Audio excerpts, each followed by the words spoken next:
வணக்கம். சற்று முன் கிடைக்கப்பெற்ற மிக முக்கியமான செய்தி ஒன்று வெளியாகி உள்ளது. அதிமுகவின் தற்பொழுது பொதுச்செயலாளர் என்று கூறிக்கொண்டிருக்கின்ற எடப்பாடி பழனிசாமியின் எம்எல்ஏ பதவி பறிபோகும்.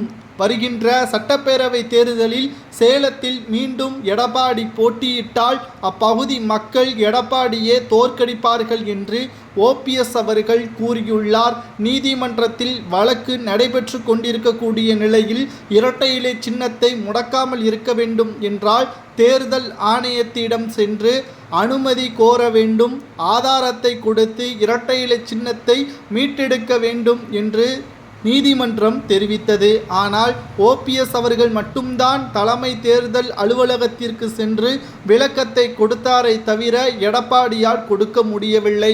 இதனால் அதிமுகவின் ஒருங்கிணைப்பாளர் ஓபிஎஸ் தான் என்றும் தேர்தல் ஆணையம் கூறியுள்ளது.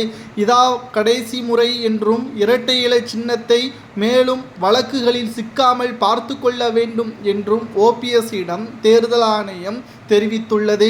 இதனால் இரட்டை இலை சின்னம் இல்லாமல் எடப்பாடி பழனிசாமி அவர்களால் சேலத்தில் போட்டியிட முடியாது என்றும் இதனால் தேர்தலில் நிச்சயமாக எடப்பாடி பழனிசாமி அவர்கள் தோல்வி அடைவார் என்றும் தகவல்கள் வெளியாகியுள்ளது.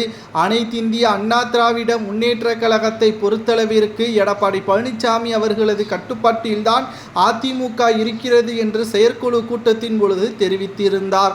ஆனால் நிச்சயமாக கிடையாது. எடப்பாடி பழனிசாமி அவர்களை மக்களும் தொண்டர்களும் புறக்கணித்து விட்டார்கள்.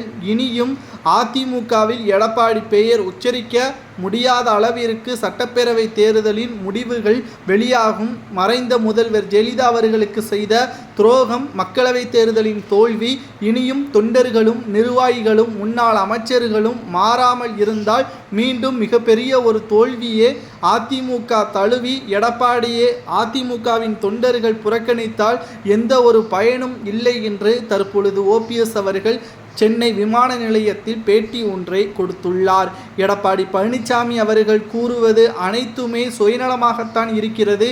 அவர் கட்சியின் தலைவரோ அதிமுகவின் தொண்டர்களை சிறப்பாக வழிநடத்துகிறார் என்றால் ஏன் ஒரு தேர்தலுக்குள் கூட அவரால் வெற்றியடைய முடியவில்லை? அதற்கான விளக்கத்தை அவரால் கொடுக்க முடியுமா என்றும் ஓபிஎஸ் அவர்கள் கேள்விகளை கேட்டுள்ளார். இப்பேற்பட்ட சூழலில் எடப்பாடி பழனிசாமி அவர்கள் தேர்தலில் சந்தித்தால் சேலத்தில் அவர் போட்டியிட்டால் அவரது சொந்த தொகுதியிலேயே அவரை மக்கள் தோற்கடித்து மண்ணை கவ்வ வைப்பார்கள் என்று ஓபிஎஸ் அவர்கள் கூறியுள்ளார். என்னை மறைந்த ஜெயலலிதா அவர்கள்தான் அங்கீகாரம் கொடுத்தார் என்றும் ஓபிஎஸ் கூறி